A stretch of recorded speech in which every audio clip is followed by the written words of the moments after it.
This is the download from Sounds Profitable, your daily source for the essential news in the business of podcasting. I'm Gavin Gaddis.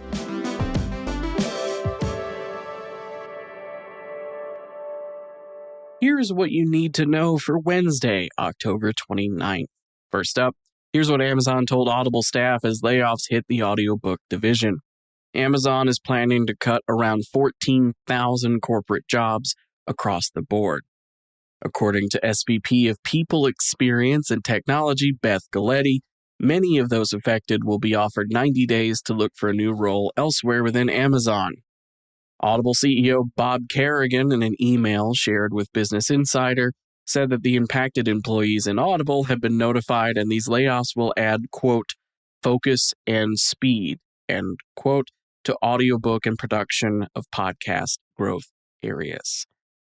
As is customary, whenever moments like this occur within the audio industry, I want to remind readers that Sounds Profitable's job board, that's soundsprofitable.com/jobs, is entirely free, both for people who want to submit open positions and people who want to browse open positions and then apply to them. It's completely free. There's a lot of skilled people out there in the world of audio who are looking for a home in the business of podcasting, and a lot of companies in the business of podcasting who are growing their teams. We want to do what we can to help bring them together as smoothly as possible. Next up, the ad industry's plan to define what counts as AI. Caroline Giegerich, IAB VP of AI, and her team are trying to tackle the ever-growing task of drafting AI transparency and disclosure guidelines. Guidelines centered around preserving consumer trust for ads across channels, especially as generative AI tools become more prevalent and get better at creating malicious content that appears legitimate. There's also the problem of how marketers have stretched the term AI to basically mean anything mildly automated. Take, for example, writer A.J. Jacobs' recent piece, 48 Hours Without AI, published in the New York Times.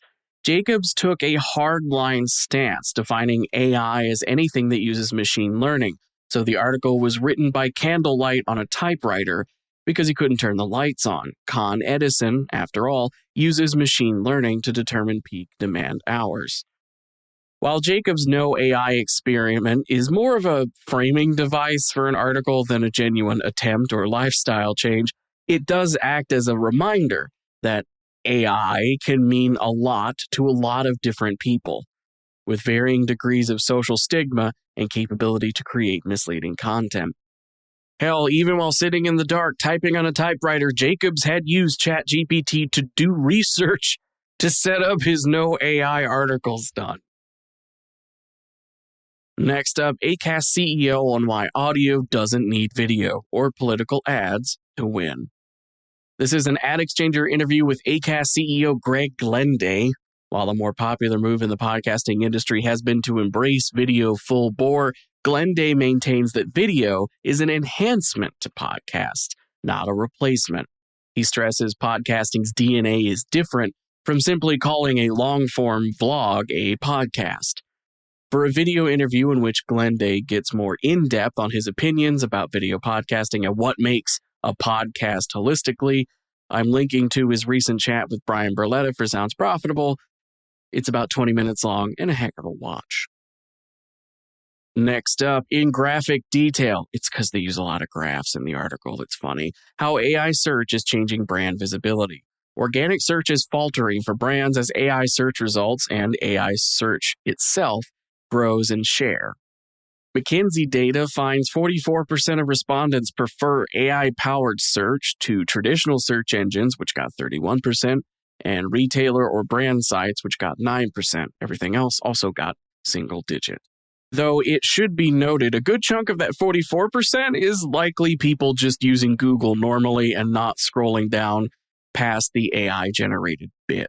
Still, zero-click searches are eating into how much traffic publishers are getting, so the race is on to figure out how a brand can sweet-talk AI into mentioning them in relevant searches. Ahrefs finds strong correlation between brand visibility in AI-generated search summaries and how many times brands get mentioned on web pages, especially when they're hyperlinked in mentions of the brand.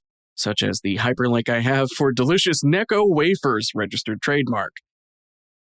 That joke works better in the article, I promise. Next up, the record Q3 U.S. audio listening trends. Nielsen finds 1 of every 5 minutes U.S. adults spend listening to audio during Q3 of 2025 was spent listening to a podcast.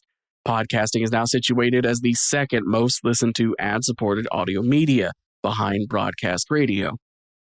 The percentage grows with younger demographics as 18 to 34-year-olds spent 31% of their ad-supported audio time with podcasts. Audio consumption in general also went up over the warm summer months, with Nielsen finding daily audio consumption averaged out to 3 hours and 54 minutes across both ad-free and ad-supported channels, which represents a 3-minute increase from Q2. As for the rest of the news, Headliner has announced automatic clips for back catalog, a new feature which will generate clips from past episodes and allow creators to influence the LLM's decisions on how it makes those clips with a simple thumbs up or thumbs down system to rate clip quality. The Media Ratings Council proposes new transparency rules for digital audio ad auctions. A public comment draft of those rules is now available and linked in today's episode. The podcast host has a new piece breaking down how podcasters can build their audience avatar to figure out their core audience and how best to appeal to them. Audio Boom recently posted their Q3 earnings report, which included a 45% jump in advertisers. Paul Riesmandel discusses how one can prepare their podcast or podcast network or both for brand lift. And ARN's iHeart Australia has a lot of stuff. First up, a new slate of original podcasts. A new iHeart Australia app is. They're also launching the iHeart Women's Sports Network in Australia and are bringing the iHeart Ruby branded podcast studio to Australia as well. Finally, Dave Sawson, Senior Manager of Business Development at AdsWiz, has a new industry insight on the drum about building a data-driven standard for digital audio frequency. As usual, you can find the links to everything I just talked about by clicking the handy-dandy link in today's show notes to go directly to today's episode page. Or you can go to soundsprofitable.com, mouse over to the download section, and find every episode ever. All of the links, I promise. The download is written and produced by myself, Brian Barletta, and Tom Webster. For Sounds Profitable, I'm Gavin Gaddis. Download us again tomorrow.